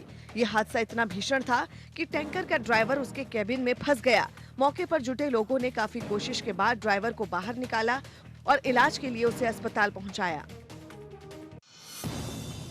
भोपाल में कांग्रेस नेता और मध्य प्रदेश के पूर्व सीएम दिग्विजय सिंह समेत 200 से ज्यादा लोगों के खिलाफ एफआईआर दर्ज कर ली गई। इन लोगों पर कोरोना के दौरान धरना प्रदर्शन करने, भीड़ एकत्रित करने का आरोप है। पश्चिम बंगाल के उत्तर 24 परगना जिले के सीमावर्ती इलाके से सीमा सुरक्षा बल ने 4 बांग्लादेशी महिलाओं को गिरफ्तार कर लिया। आरोप है कि ये महिलाएं गैर कानूनी तरीके से भारत में दाखिल हुई और मुंबई में रहकर काम करती थीं। जवानों ने इन महिलाओं को उस वक्त पकड़ा जब ये चोरी चुपके अपने गांव लौट रही थीं। यूपी के आगरा में एक गोदाम में आग लगने से कुछ देर के लिए अफरा तफरी मच गई। बताया गया कि शॉर्ट सर्किट से लगी ये आग कुछ ही देर में पूरे गोदाम में फैल गई, जिसकी जानकारी मिलते ही दमकल कर्मी वहां पहुंचे और करीब 1 घंटे की मेहनत के बाद आग को बुझा दिया। हिमाचल प्रदेश के सिरमौर में भारी बारिश ने लोगों की परेशानी काफी बढ़ा दी। बारिश का पानी लोगों के घरों में घुस गया, जबकि कई एकड़ में लगी फसल बर्बाद हो गई। भारी नुकसान के बाद गांव वालों ने प्रशासन से मुआवजे की मांग की है। मध्य प्रदेश के सिवनी में कुएं में उतरे पिता पुत्र की जहरीली गैस का रिसाव होने से मौत हो गई। घटना के बाद गांव में मातम पसरा हुआ है। पुलिस ने मामला दर्ज कर जांच शुरू कर दी है। बिहार के बांका में पुलिस ने शराब तस्करी के आरोप में 3 लोगों को गिरफ्तार कर लिया। पुलिस ने आरोपियों से काफी मात्रा में शराब बरामद करने का भी दावा किया है। AIMIM नेता असदुद्दीन ओवैसी ने लोगों से कोरोना वैक्सीन लगवाने की अपील की। उन्होंने कहा कि कोरोना की रोकथाम के लिए वैक्सीन लगवाना जरूरी है। थर्ड वेव को अगर रोकना है तो वैक्सीनेशन करवाना जरूरी है। दिल्ली के शास्त्री पार्क इलाके में पुलिस की बदमाशों से मुठभेड़ हो गई। मुठभेड़ के बाद पुलिस ने 5 बदमाशों को गिरफ्तार कर लिया। इनमें एक डबल मर्डर का मास्टरमाइंड भी शामिल है। बिहार के रोहतास में आसमानी बिजली गिरने से 2 महिलाएं बुरी तरह घायल हो गईं। दोनों घायल महिलाओं को इलाज के लिए अस्पताल में भर्ती करवा दिया गया है। इटली ने यूरो कप का खिताब जीत लिया। रोमांचक मुकाबले में इटली ने पेनल्टी शूटआउट में इंग्लैंड को 3-2 से हरा दिया। यूपी के बरेली में खेत में बने गड्ढे में डूबने से 2 बच्चों की मौत हो गई। ये दोनों बच्चे एक ही परिवार के थे, जिसके बाद परिवार वालों का रो रो कर बुरा हाल हो गया। राजस्थान के धौलपुर में बिजली विभाग के कर्मचारियों पर हमला हो गया। आरोप है कि ट्रांसफार्मर खोले जाने की सूचना पर ये टीम गांव पहुंची, तभी कुछ लोगों ने टीम पर हमला कर दिया। इस हमले में करीब 4 कर्मचारी घायल हो गए, जिन्हें अस्पताल में भर्ती करवा दिया गया। दिल्ली में वित्त मंत्री निर्मला सीतारामन के घर पर एक कार्यक्रम का आयोजन किया गया। इस कार्यक्रम में मोदी कैबिनेट में शामिल हुई सभी महिला मंत्रियों ने हिस्सा लिया। हरियाणा में कुछ और ढील के साथ लॉकडाउन 19 जुलाई तक बढ़ा दिया गया। शादी समारोह में 100 लोगों के शामिल होने की अनुमति दी गई है, जबकि खुले स्थानों में अधिकतम 200 लोगों के इकट्ठा होने की इजाजत होगी। इसके अलावा 50% क्षमता के साथ सुबह 6 बजे से रात 8 बजे तक स्पा खोलने की अनुमति दी गई है। असम के एक ठेकेदार से 1.5 करोड़ रुपए लेकर फरार होने के आरोप में पुलिस ने बिहार के वैशाली से एक आदमी को गिरफ्तार कर लिया। आरोप है कि ड्राइवर का काम करने वाला ये आरोपी ठेकेदार को चकमा देकर पैसे लेकर वहां से फरार हो गया था। पुलिस ने आरोपी के पास से करीब 85 लाख रुपए बरामद करने का दावा किया है। लखनऊ से 2 संदिग्ध आतंकियों की गिरफ्तारी के बाद हरदोई स्टेशन पर पुलिस ने चेकिंग अभियान चलाया। इस दौरान स्टेशन पर आने वाली सभी ट्रेनों में आरपीएफ और जीआरपी के जवानों ने तलाशी ली। संदिग्ध सवारी और उनके सामान की चेकिंग जो है की, ताकि किसी उनके अंदर कोई अनपेक्षित जो है चीज वस्तु सामान को लेकर के आता ना करे। मध्य प्रदेश के बुरहानपुर में पुलिस ने हथियार तस्करी के आरोप में 3 लोगों को गिरफ्तार कर लिया। पुलिस ने आरोपियों के पास से 15 देसी पिस्तौल भी जब्त कर ली है। राजस्थान के नागौर में टैंकर और ट्रक में जोरदार भिड़ंत हो गई। ये हादसा इतना भीषण था कि टैंकर का ड्राइवर उसके केबिन में फंस गया। मौके पर जुटे लोगों ने काफी कोशिश के बाद ड्राइवर को बाहर निकाला और इलाज के लिए उसे अस्पताल पहुंचाया। भोपाल में कांग्रेस नेता और मध्य प्रदेश के पूर्व सीएम दिग्विजय सिंह समेत 200 से ज्यादा लोगों के खिलाफ एफआईआर दर्ज कर ली गई। इन लोगों पर कोरोना के दौरान धरना प्रदर्शन करने, भीड़ एकत्रित करने का आरोप है। पश्चिम बंगाल के उत्तर 24 परगना जिले के सीमावर्ती इलाके से सीमा सुरक्षा बल ने 4 बांग्लादेशी महिलाओं को गिरफ्तार कर लिया। आरोप है कि ये महिलाएं गैर कानूनी तरीके से भारत में दाखिल हुई और मुंबई में रहकर काम करती थीं। जवानों ने इन महिलाओं को उस वक्त पकड़ा जब ये चोरी चुपके अपने गांव लौट रही थीं। यूपी के आगरा में एक गोदाम में आग लगने से कुछ देर के लिए अफरा तफरी मच गई। बताया गया कि शॉर्ट सर्किट से लगी ये आग कुछ ही देर में पूरे गोदाम में फैल गई, जिसकी जानकारी मिलते ही दमकल कर्मी वहां पहुंचे और करीब 1 घंटे की मेहनत के बाद आग को बुझा दिया। हिमाचल प्रदेश के सिरमौर में भारी बारिश ने लोगों की परेशानी काफी बढ़ा दी। बारिश का पानी लोगों के घरों में घुस गया, जबकि कई एकड़ में लगी फसल बर्बाद हो गई। भारी नुकसान के बाद गांव वालों ने प्रशासन से मुआवजे की मांग की है। मध्य प्रदेश के सिवनी में कुएं में उतरे पिता पुत्र की जहरीली गैस का रिसाव होने से मौत हो गई। घटना के बाद गांव में मातम पसरा हुआ है। पुलिस ने मामला दर्ज कर जांच शुरू कर दी है। बिहार के बांका में पुलिस ने शराब तस्करी के आरोप में 3 लोगों को गिरफ्तार कर लिया। पुलिस ने आरोपियों से काफी मात्रा में शराब बरामद करने का भी दावा किया है। AIMIM नेता असदुद्दीन ओवैसी ने लोगों से कोरोना वैक्सीन लगवाने की अपील की। उन्होंने कहा कि कोरोना की रोकथाम के लिए वैक्सीन लगवाना जरूरी है। थर्ड वेव को अगर रोकना है तो वैक्सीनेशन करवाना जरूरी है। दिल्ली के शास्त्री पार्क इलाके में पुलिस की बदमाशों से मुठभेड़ हो गई। मुठभेड़ के बाद पुलिस ने 5 बदमाशों को गिरफ्तार कर लिया। इनमें एक डबल मर्डर का मास्टरमाइंड भी शामिल है। बिहार के रोहतास में आसमानी बिजली गिरने से 2 महिलाएं बुरी तरह घायल हो गईं। दोनों घायल महिलाओं को इलाज के लिए अस्पताल में भर्ती करवा दिया गया है। इटली ने यूरो कप का खिताब जीत लिया। रोमांचक मुकाबले में इटली ने पेनल्टी शूटआउट में इंग्लैंड को 3-2 से हरा दिया। यूपी के बरेली में खेत में बने गड्ढे में डूबने से 2 बच्चों की मौत हो गई। ये दोनों बच्चे एक ही परिवार के थे, जिसके बाद परिवार वालों का रो रो कर बुरा हाल हो गया। राजस्थान के धौलपुर में बिजली विभाग के कर्मचारियों पर हमला हो गया। आरोप है कि ट्रांसफार्मर खोले जाने की सूचना पर ये टीम गांव पहुंची, तभी कुछ लोगों ने टीम पर हमला कर दिया। इस हमले में करीब 4 कर्मचारी घायल हो गए, जिन्हें अस्पताल में भर्ती करवा दिया गया। दिल्ली में वित्त मंत्री निर्मला सीतारामन के घर पर एक कार्यक्रम का आयोजन किया गया। इस कार्यक्रम में मोदी कैबिनेट में शामिल हुई सभी महिला मंत्रियों ने हिस्सा लिया। हरियाणा में 19 जुलाई से 13 अगस्त तक चलेगा संसद का मॉनसून सत्र। कोविड प्रोटोकॉल के तहत सुबह एक ही समय 11 बजे से शाम 6 बजे तक होगी लोकसभा और राज्यसभा की कार्रवाई। क्रूज मिसाइल ब्रह्मोस के नए रूप का सफल परीक्षण, घनी आबादी में भी छोटे लक्ष्य को भेदने में सक्षम। महाराष्ट्र कांग्रेस अध्यक्ष नाना पटोले का मुख्यमंत्री उद्धव ठाकरे और एनसीपी पर गंभीर आरोप, कहा खुफिया विभाग के जरिए कांग्रेस पर नजर रखी जा रही है।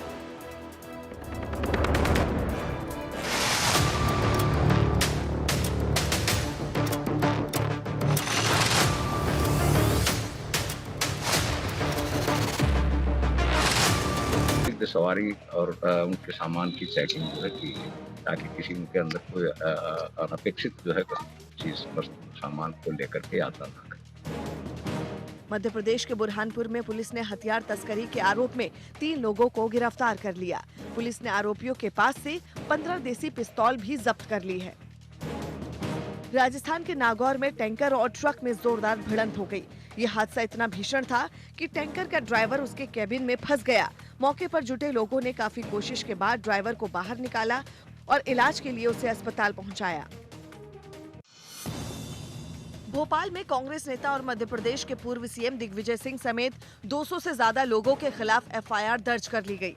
इन लोगों पर कोरोना के दौरान धरना प्रदर्शन करने, भीड़ एकत्रित करने का आरोप है। पश्चिम बंगाल के उत्तर 24 परगना जिले के सीमावर्ती इलाके से सीमा सुरक्षा बल ने 4 बांग्लादेशी महिलाओं को गिरफ्तार कर लिया। आरोप है कि ये महिलाएं गैर कानूनी तरीके से भारत में दाखिल हुईं और मुंबई में रहकर काम करती थीं।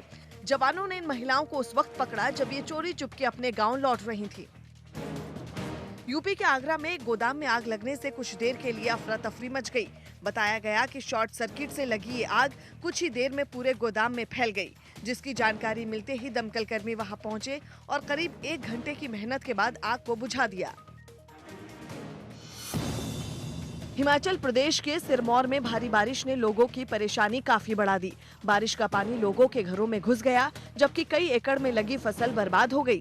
भारी नुकसान के बाद गांव वालों ने प्रशासन से मुआवजे की मांग की है।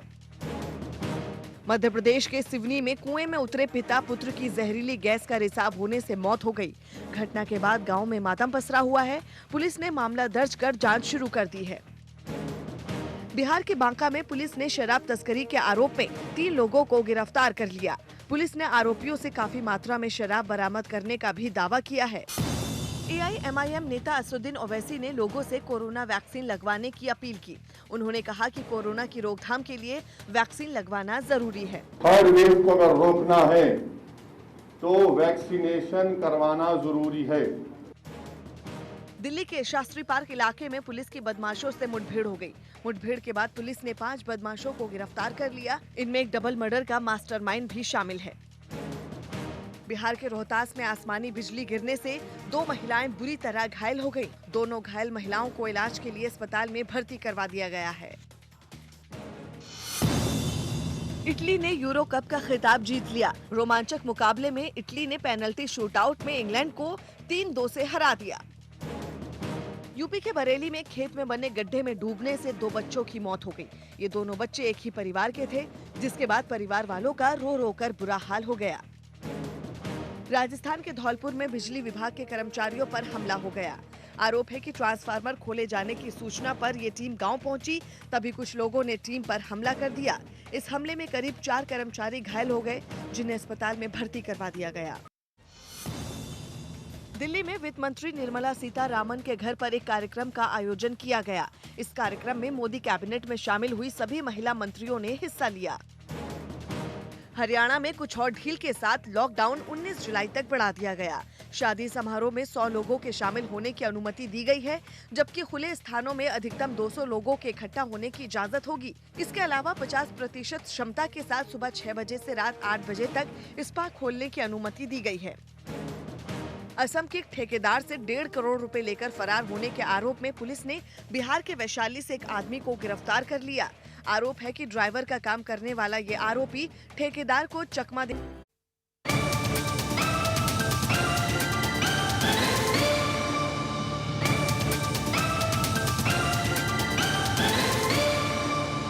भैया जी कहीं में आपका एक बार फिर स्वागत है। बातचीत के सिलसिले को जोड़ने के लिए हम एक बार फिर से हाजिर हैं। हमारे साथ जो मेहमान मौजूद हैं उनका हम एक बार फिर तारुफ करा देते हैं। प्रेम शुक्ला जी हमारे साथ मौजूद हैं, बीजेपी का पक्ष रखने के लिए बहुत बहुत शुक्रिया।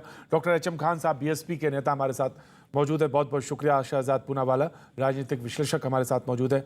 शादाब चौहान नेता पीस पार्टी, बहुत बहुत शुक्रिया, thank you. Doctor HM Khan साहब मैं सीधे आप ही के पास, MH खान साहब मैं आप ही के पास आता हूँ। और मैंने ब्रेक पर जाने से पहले कहा था कि आप हमारे जिले के हैं, उनको किसी तरह मना लाएंगे। नाराज हो गए थे तो मैं मना लाऊंगा, और मैंने आपको मना के वापस लिया है। बहुत बहुत शुक्रिया जो आप हमारे बीच में आ गए। और आपकी मोहब्बत जो है वो सर्वविदित है, सब लोग जानते हैं। लेकिन मैं एक ट्वीट यहाँ पे बहन मायावती जी का है, वो पढ़ देता हूँ। अगर इस कार्रवाई के पीछे सच्चाई है तो पुलिस इतने दिनों तक क्यों बेखबर रही? यही वो सवाल है जो लोग पूछ रहे थे। सरकार ऐसी कोई कार्रवाई ना करे जिससे जनता में बेचैनी और बढ़े। मैं जानना चाहता हूँ खान साहब, बेचैनी किस बात की है? अगर गलत को गलत कहा जा रहा है और अगर गुनाहगार है तो उसको पकड़ा जा रहा है, तो बेचैनी जनता के बीच में क्यों? वो तो महसूस करेगी ना, अच्छा हुआ जो गुनाहगार है वो जेल के पीछे जाए ना। नहीं, सबसे पहले तो मैं आपको प्रणाम करता हूँ, माफी चाहता हूँ। नहीं कोई बात नहीं। दूसरी बात यह है कि देखिए, डिबेट आपका जो है ये लखनऊ में जो 2 आतंकवादी पकड़े गए हैं उन पे है, और बहन जी ने जो ट्वीट किया है बिल्कुल सही किया है।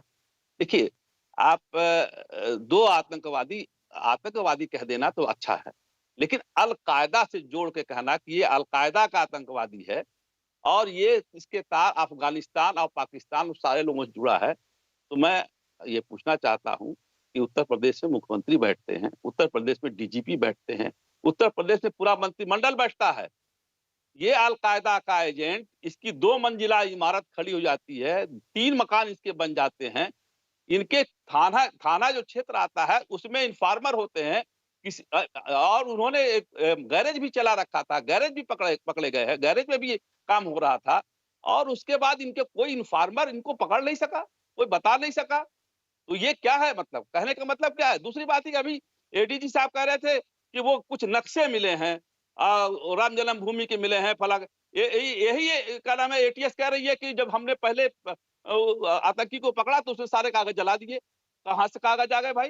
कहां से नक्शे आ गए भाई? तो सवाल तो उठता है ना प्रतीक जी, सवाल उठता है कि इस तरह से आपने इतने दिन से अल-कायदा अगर लखनऊ में आके अपना जड़ जमा रहा है तो ये शोचनीय विषय है, ये शर्म की विषय है। इस पर आपको चिंतन मंथन करना पड़ेगा। जनता जब सुनती है कि आतंकवादी, तो जनता में घबराहट पैदा हो जाती है। आतंकवादी कुछ भी कर सकता है, किसी को नहीं छोड़ेगा, वो किसी धर्म को वालों नहीं छोड़ेगा। तो बहन जी का जो ट्वीट है बिल्कुल सही है। ये अफरा तफरी करने वाला का नाम है, काम किया गया है इस वक्त। अब इसके पहले क्यों नहीं पकड़ा गया? क्या सवाल था? क्या इनके पास मजबूरी थी? क्यों नहीं पकड़ा? थाने वाले क्यों नहीं टेस्ट कर पाए? एटीएस क्यों नहीं टेस्ट कर पाई? 15 दिन के अंदर सारा खेल बता रहे हो गया, और 2 मंजिला मकान भी बन गया, 3 गैरेज भी चलने लगे, उसके पास गाड़ी भी थी, गाड़ी भी पकड़ी गई, यूनिवर्सिटी में जाती भी रही, उसका परिवार जाता भी रहा। खान होता साहब आप देख नहीं पा रहे, क्योंकि अब तो डिबेट ऐसी होने लगी है टेक्नोलॉजी के जरिए कि एक दूसरे को लोग देख नहीं पाते हैं। लेकिन जब आप बोल रहे थे शहजाद पूनावाला हंस रहे हैं, मुस्कुरा रहे हैं। शहजाद पूनावाला है क्या? शहजाद पूनावाला राजनीतिक विशेषज्ञ, ये कैसे खान साहब आप कह सकते हैं? क्या है शहजाद पूनावाला? पैनलिस्ट हैं खान साहब, पैनलिस्ट। कुछ नहीं, वो हंसने काम करेंगे ही, उनके पास क्या है? शहजाद पूनावाला हंसेंगे और क्या करेंगे? हंसेंगे, ताली बजाएंगे, ठोकेंगे, बीजेपी के ढोल बजाएंगे, और क्या करेंगे? जवाब दूं क्या? शहजाद पूनावाला, शहजाद पूनावाला है, क्या लेना देना भाई? यही शहजाद पूनावाला लखनऊ में आए थे, मेरे सामने डिबेट कर रहे थे जी न्यूज पर, तो बीजेपी के प्रवक्ता बन के बैठे रहते। ये शहजाद पूनावाला, वही तो है शहजाद पूनावाला। अरे मैं इनकी हकीकत जानता हूँ। एक भाई इनके व्यक्तिगत नहीं खान साहब व्यक्तिगत नहीं खान साहब व्यक्तिगत लड़ाई यहीं तक बस, इसी जगह, इसी रेखा में रोकिए, इसी रेखा में रखे। Khan Shehzad Poonawalla please respond. व्यक्तिगत नहीं, मेरी डिबेट में व्यक्तिगत लड़ाई नहीं। किस बात पर हंस रही है? बताइए किस बात पर? वो बताएंगे क्यों हंस रहे थे, बताएंगे, बताइए। एक सेकंड आप प्रतीक जी, मेरा मौका है बोलने का। अगर ये बीच में चीखते रहेंगे तो देश की जनता समझ जाएगी कि ये सच को सामने नहीं आने देना चाहते।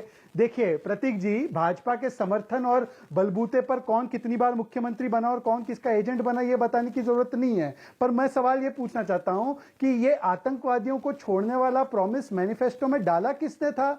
आपके जो साथी रहे हैं समाजवादी पार्टी, उन पर एक शब्द नहीं कहेंगे। ये वो सवाल ये कभी उन्होंने मनमोहन सिंह की सरकार से नहीं पूछा कि 26/11 करने के लिए पाकिस्तान से 11 लोग 10 लोग यहां पर आ गए, वो कैसे आए? ये उन्होंने कभी सवाल पूछा नहीं है। आज ये सवाल पूछ रहे कि इनके अलकायदा के लिंक कैसे मिल गया। मैं इनसे पूछना चाहता हूं कि क्या ये शर्लॉक होम्स है? क्या ये शर्लॉक होम्स है? इनको तो जय श्री राम गाजियाबाद के मामले में मिल गया था, पर आज अलकायदा के लिंक निकल कर आ रहे हैं। तो अलकायदा के प्रवक्ता अहमद खान क्यों बने हैं? अहमद खान साहब आज अलकायदा के प्रवक्ता क्यों बने हैं? देखिए अक्सर ये रूप बदल कर डिबेट में आते हैं, कभी बसपा के, कभी इधर के, कभी उधर के। आज अलकायदा के प्रवक्ता बनकर बुलाया है क्या प्रतीक जी इनको? ये ओसामा बिन लादेन के प्रवक्ता बनकर बुलाया है क्या इनको? बहरा मुझे पता है अलकायदा का नाम आकर आपको दर्द हुआ। अलकायदा के नाम से आपको दर्द हुआ। खान साहब मैं रोक रहा हूं। शहजाद खान साहब ने यह कहा कि आतंकवादी से सबको डर लगता है, कोई धर्म नहीं होता, उसका कोई रिलीजन नहीं होता। दूसरी बात इन्होंने कहा कि आप अलकायदा का नाम क्यों से ले रहे हैं?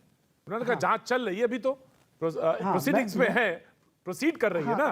तो उनका यह कहना था कि आपने अलकायदा कैसे स्पेसिफिकली पॉइंट आउट कर दिया, इस बात तुमको कहा। उन्होंने कहा आतंकवादी कोई हो, डर सबको लगता है। प्रतीक जी जी हाँ प्रतीक मैं जवाब दूं?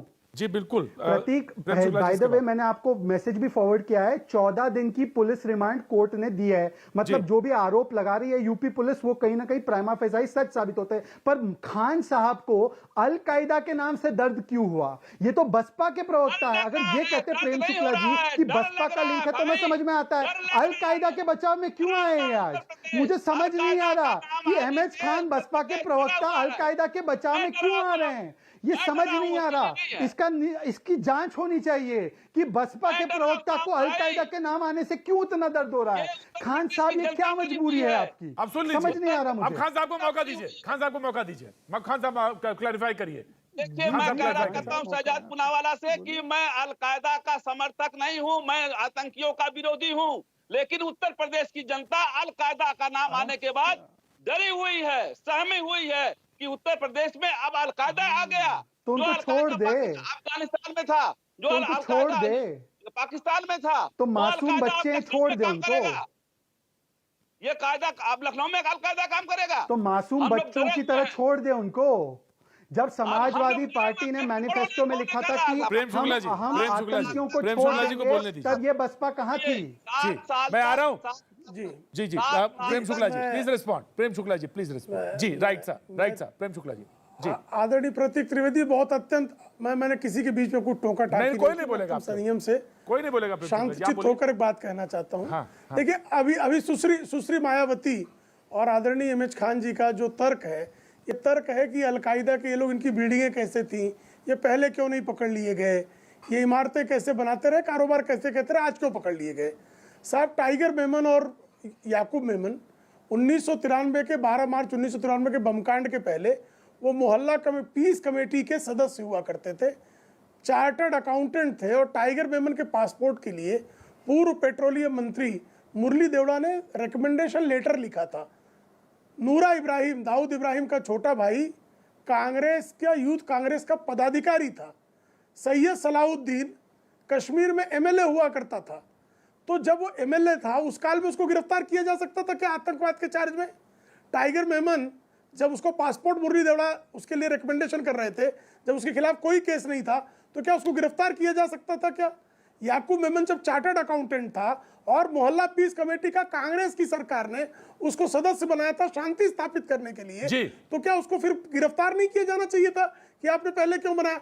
जब अपराधी का अपराध संज्ञान में आएगा, आतंकवादी का आतंकी षड्यंत्र संज्ञान में आएगा, उसका प्रमाण होगा, तब जाकर पुलिस कार्रवाई करती है या सुरक्षा एजेंसियां कार्रवाई करती हैं।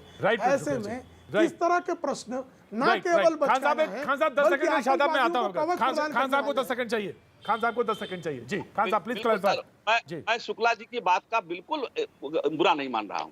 मैं तो सिर्फ ये कह रहा हूं कि थाना जो होता है, आप भी गांव देहात से आए हैं त्रिवेदी जी, थाना होता है, उनके इन्फॉर्मर होते हैं, बिल्कुल होते हैं। जो क्षेत्र में गतिविधियां होती हैं, इन्फॉर्मर आके सूचना देता है, उस पर कार्रवाई होती है। राइट। इन्फॉर्मर वहां उस थाने का इन्फॉर्मर ने सूचना क्यों नहीं दी और बिल्डिंग खड़ी हो गई और आपका क्या नाम है गैराज चलने लगा? कैसे हो रहा था ये?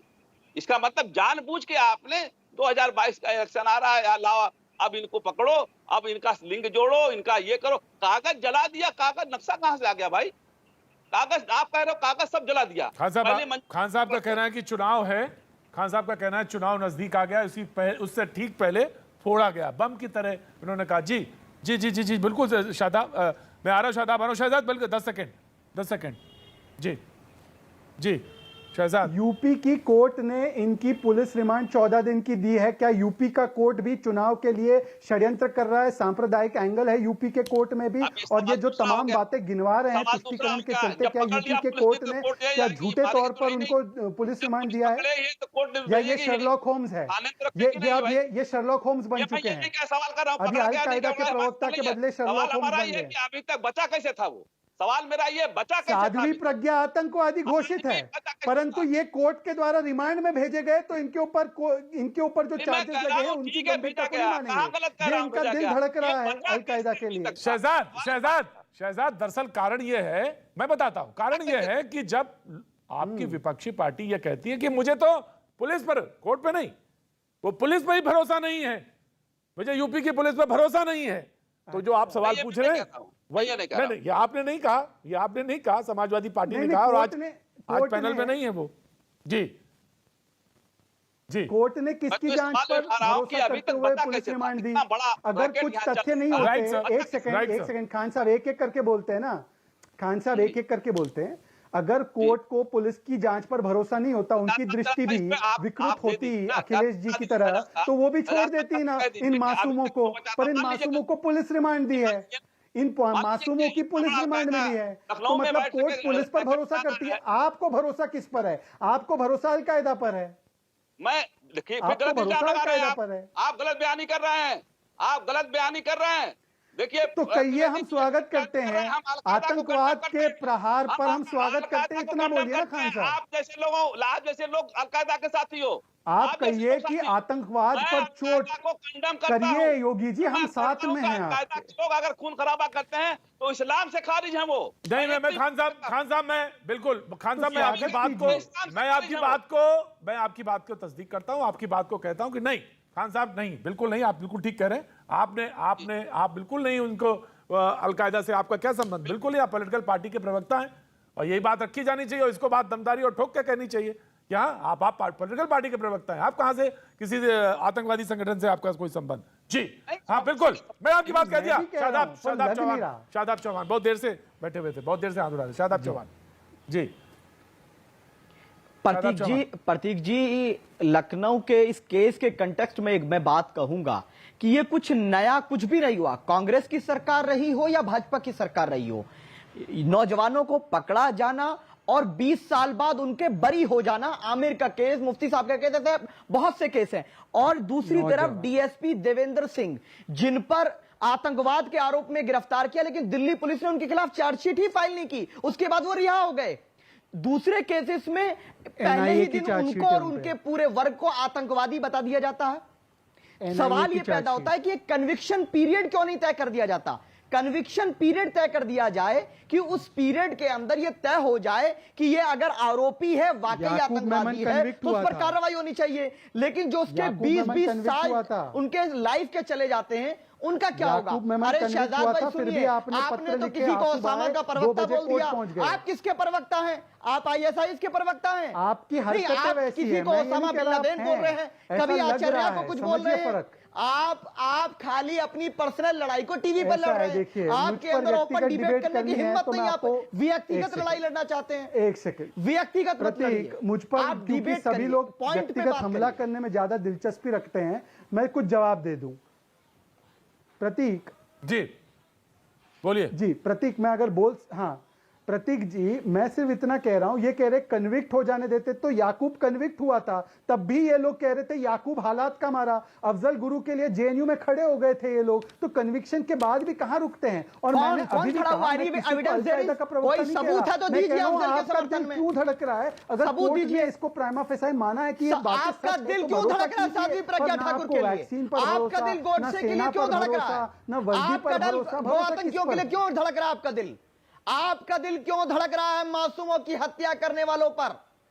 आपका दिल क्यों धड़कता है गोडसे पर? कौन से मासूम हम तो हर आतंकवादी का कंडम करते हैं। अब मासूम कौन है? आतंकी मासूम हुआ जो 15 साल बाद बरी हो गए, कोर्ट ने बरी किया, उनकी जिंदगी कौन लौटाएगा? टीवी पर उनका चीरहरण किया जाता है।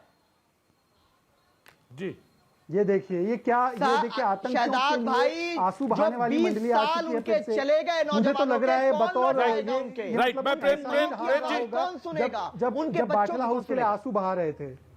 जी प्रेम जी देखिए बच्चों की, जी मैं आ रहा प्रेम जी। देखिए आतंकवाद की रुदाली का भी, आतंकवादियों के समर्थन में रुदाली की एक परंपरा प्रारंभ हुई है। याकूब मेमन के समय भी रुदाली की गई है, अफजल गुरु के समय रुदाली की गई है, अजमल कसाब जिसके बारे में सारे एविडेंसेस थे उस समय भी रुदाली की गई है। ये आतंकवाद पर रुदाली करने वाले मानवाधिकार जो निर्दोष मारे जाते हैं आतंकवादी घटनाओं में। प्रेम शुक्ला जी बताइए, साध्वी प्रज्ञा को टिकट किस क्वालिटी पर दिया? के कारण मारे गए हैं। अरे अभी वो कन्विक्ट कहाँ हुई? आप क्यों एक क्वालिटी बताइए साध्वी प्रज्ञा, कन्विक्टेड लोगों के समर्थन में खड़े हैं ना। साध्वी प्रज्ञा को टिकट किस बुनियाद पर दिया गया? साध्वी होना ही काफी है। साध्वी इसलिए क्यों बहुत अच्छी नागरिक है, उनको जनता ने समर्थन दिया, चुनकर भेजा। की आरोपी है, जनता ने समर्थन दिया और दिग्विजय सिंह को हरा दिया। समर्थन क्यों? इस्लामी आतंकवाद के चीयर लीडर दिग्विजय सिंह को पूरी तरह हराया उन्होंने। वहां जिन्होंने वोट दिया साध्वी को, वो लोग आतंकवाद, क्योंकि अब याकूब मेमन के तलवे चाटने वाले चिरकुट हैं। आराम से तलवे चाटने वाले जो चिरकुटों की मंडली है, रुदाली है, वो निश्चित तौर पर याकूब मेमन शुक्ला जी, आप गोडसे मेरे लिए अपराधी है, लेकिन याकूब मेमन आतंकवादी था। क्या बोलो, तेरी हिम्मत हो आतंकवादियों के तलवे चाटने वाले रुदाली, थूक कर चाटने वाले रुदाली, ओसामा बिन लादेन के थूके को चाटने वाले अपराधी, तुम्हारी तरह के आतंकवादियों को, आतंकवादियों की रुदाली करने वाले भी ठीक है। गोडसे अपराधी था, उसको दंड दे दिया गया। गोडसे अपराधी था, उसको दंड दे दिया गया। गोडसे के समर्थन में कोई जो है मोर्चा नहीं निकला, लेकिन आतंकवादियों के समर्थन में आप जैसे रुदाली करने वाले, छाती पीटने वाले यजीद की औलादें निकलती है रुदाली करने। यजीद की औलादें अपराधी था, उसको दंड हो गया। दंड हो गया। हम भी छतरी पर क्यों छातियां पीटती है बताएं? ईंट का जवाब पत्थर से देना चाहते हैं की औलादें। शुक्ला जी जो आतंकी है वो आतंकी है। सत्य बोल, यजीद की औलाद सत्य बोलिए। नहीं शुक्ला जी, तेरी औकात है तो, तेरी औकात है तो बोल। तुम्हारी अरे वो औकात शादाब क्या को है? आप तुम चुप नहीं जैसे करा रहे, हैसियत वो क्या है? बकवास किए जा रहा है। तुम्हारी औकात क्या है? तुम क्या अरे बिगाड़ सकते हो? यजीद की आवाज प्रेम शुक्ला जी, प्रेम शुक्ला जी, सामने है। नहीं जो नहीं कश्मीर पार्टी है, तेरी मैं औकात शादाब आपको सामने जवाब है, देता हूँ। तेरी कौन है रे तू? शादाब मैं जवाब देता हूँ। क्यों रे आतंकवादियों की रुदाली कर रहा है रे तू? नहीं नहीं नहीं नहीं प्रेम शुक्ला जी, प्रेम शुक्ला जी, प्रेम शुक्ला जी, प्रेम शुक्ला जी, नहीं, आप अरे तो वो पत्रकार आतंकवादियों हैं। की वकालत प्रेम करो, शुक्ला जी, तो नहीं तुम्हारा ये नहीं, अधिकार है। औलादे औलादे मेरा शब्द ठीक नागरिक नहीं कर्तव्य है। है। तेरी मेरा औकात क्या नागरिक है? औरत है। अरे इस आपको यजीद मेरा के नहीं पता कपड़े तो उतारना क्या मेरा तो? कर्तव्य बात है। करके नहीं, चिल्ला नहीं। रहे इस हो यजीद तुम। को कपड़े उतारना क्षत्रिय मेरा की धर्म औलाद है। बनने वाला नहीं है। इस यजीद के नहीं कपड़े नहीं प्रेम उतारना शुक्ला मेरा जी, धर्म है। गलत है। प्रेम शुक्ला जी गलत है। इस यजीद को देखो। तुम्हारी हैसियत क्या है? अदब अदब अरे अदब शदाब से की बात लगा होनी लग चाहिए। रही है। लोगों को चैलेंज प्रतीक जी, करेंगे आप इस शदाब की भाषा सुन रहे हैं, इस शदाब की भाषा सुन रहे हैं आप, और आप इसका समर्थन कर रहे हैं। प्रेम शुक्ला जी, ये आपकी स्थिति है। शुक्ला जी, इस मेरी शदाब की स्थिति भाषा मत सुन रहे हैं। बताइए, वो कौन मेरी सी भाषा का शुक्ला जी प्रयोग कर मेरी रहे हैं? स्थिति मत बताइए। हम शांति कौन सी शुक्ला भाषा जी, का प्रयोग कर मैं रहे हो? जानता हूँ, मुझे किस मालूम भाषा है, का प्रयोग मैं कर रहे हैं पत्रकार हूँ, यजीद? मुझे मालूम है, ये मुझे मालूम है मैं क्या होता हूँ। ये यजीद, शुक्ला ये जी, यजीद कौन सी शुक्ला भाषा का जी, प्रयोग कर रहा है? शुक्ला जी, शुक्ला जी, आप बहुत निंदनीय अदब काम के कर रहे हैं, साथ प्रतीक त्रिवेदी। तलवे चाटना ये शब्द आप का जो मुझे अल्फाज गोडसे है, की औलाद कह ये रहे हैं, अल्फाज आप अच्छे कौन? नहीं देते शुक्ला जी। नहीं इसके नहीं लिए नहीं मुझे कहना शुक्ला जी, अधिकार है। डिक्टेट मत करिए, टर्म्स डिक्टेट मत करिए। ये जो अदब है, जो अदब है उसमें यजीद की औलाद है, इस यजीद की औलाद है, को ये शब्द यजीद क्या की है? औलाद कहना शुक्ला जी, ये मेरा कौन से हक शब्द हैं? ये कौन से अल्फाज ये हैं? यजीद की औलाद है। फिर मैं मैं ऑडियो डाउन, सवाल ऑडियो पूछता डाउन, हूं कि audio down, audio down. Shukla ji एक बात सुनिए, एक बात सुनिए। जब तक प्रेम के बीज नहीं बोए जाएंगे, प्रेम, मेरी बात सुन लीजिए, आपको गलत लगे तो आप कह दीजिएगा, प्रेम के बीज नहीं बोए जाएंगे तब तक चीजें फल बढ़िया नहीं आएंगे। और औलादें, ये यजीद की औलादें हैं, ये शब्द अच्छे नहीं हैं और सुनते हैं लोग तो टेलीविजन पे खराब लगता है। इस बात को सोचना चाहिए। मैं आपसे विनम्रता के साथ कह रहा हूं, आप पत्रकार रहे हैं, अब आप बोलिए, बोलिए अब आप। प्रेम शुक्ला अगर जी, मुझे गोडसे से जोड़ेगा तो मैं उसको यजीद की औलाद कहूंगा। मेरा हक गोडसे से प्रतीक त्रिवेदी बिल्कुल नहीं, विरोध करते शादाब रहे, ने नहीं बोला, मैं उसको शादाब यजीद ने की नहीं औलाद बोला कहूंगा। गोडसे से। किस शादाब ने नहीं अगर बोला बोला गोडसे से। उसने, फिर आपने नहीं सुना बोला नहीं। मैंने। आप अपने कान को ठीक कर लीजिए। मैं आप कान, सुनते मेरे नहीं कान हैं। भी ठीक है, कहा मेरा उसने दिमाग मुझे? भी ठीक है। गोडसे समर्थक वो कहा मेरे उसने? कान भी ठीक है, मेरे दिमाग भी ठीक है गोडसे शुक्ला जी, ठीक है। दोनों चीजें ठीक हैं, उसने दोनों गोडसे- चीजें दुरुस्त हैं, वो मुझे दोनों गोडसे- चीजें वो दुरुस्त मुझे- हैं। उसने कूल डाउन, आप- कूल डाउन शुक्ला जी, आप rewind कर लीजिए, शुक्ला जी, मुझे कूल डाउन, सुनिए। Cool down. उसने मुझे गोडसे से विनम्रता जोड़ा। के साथ, उसने मुझसे शुक्ला जी गोडसे से विनम्रता जोड़ा। के साथ, विनम्रता उसको के मैं साथ। यजीद कहूंगा। आप पत्रकार ये भी मेरा हैं, हक है, ये मेरा बैलेंस के अधिकार साथ है। बैलेंस ये रखना मेरी चाहिए, विनम्रता का ये आपा नहीं पक्ष। खोना चाहिए। जी शादाब, नहीं, मैं शादाब, बैलेंस शादाब, बात कर रहा हूँ। शादाब मैं जी, बैलेंस बात शुक्ला कर- जी आराम से, शुक्ला जी, प्रतीक शुक्ला जी, मैं शादाब, शादाब, शादाब। प्रतीक जी, मैं उस भाषा में विश्वास करता हूं कि वार्तालाप होना चाहिए, बिल्कुल। लेकिन जिस तरीके से शुक्ला जी ने भाषा का इस्तेमाल किया, और मैं कह रहा हूं आप शब्दों का मेरे से प्रयोग। डिसएग्री करिए। नहीं, और सबसे शुक्ला जी, शब्दों का अगर आप प्रयोग मुझे प्रारंभ मारना किया। चाहते हैं बताइए कहां इस है। पार्टी अगर का आप नहीं नहीं नहीं, अरे नहीं नहीं, शादाब की टेलीविजन है, अरे शादाब की बात है। टेलीविजन है, बकवास की आप शब्दों का प्रयोग किया। शादाब, शब्दों का शादाब प्रयोग किया। टेलीविजन में शुक्ला जी, कहाँ मारना शब्दों चाहते का हैं, ये प्रयोग क्या है? बिल्कुल शादाब बर्दाश्त आराम नहीं से, होगा। आप पढ़े लिखे आदमी हैं, शादाब आराम से, इंजीनियर हैं आप, शादाब आप इंजीनियर हैं, वो वैसे ना काम मारना है तो क्या, ये क्या है?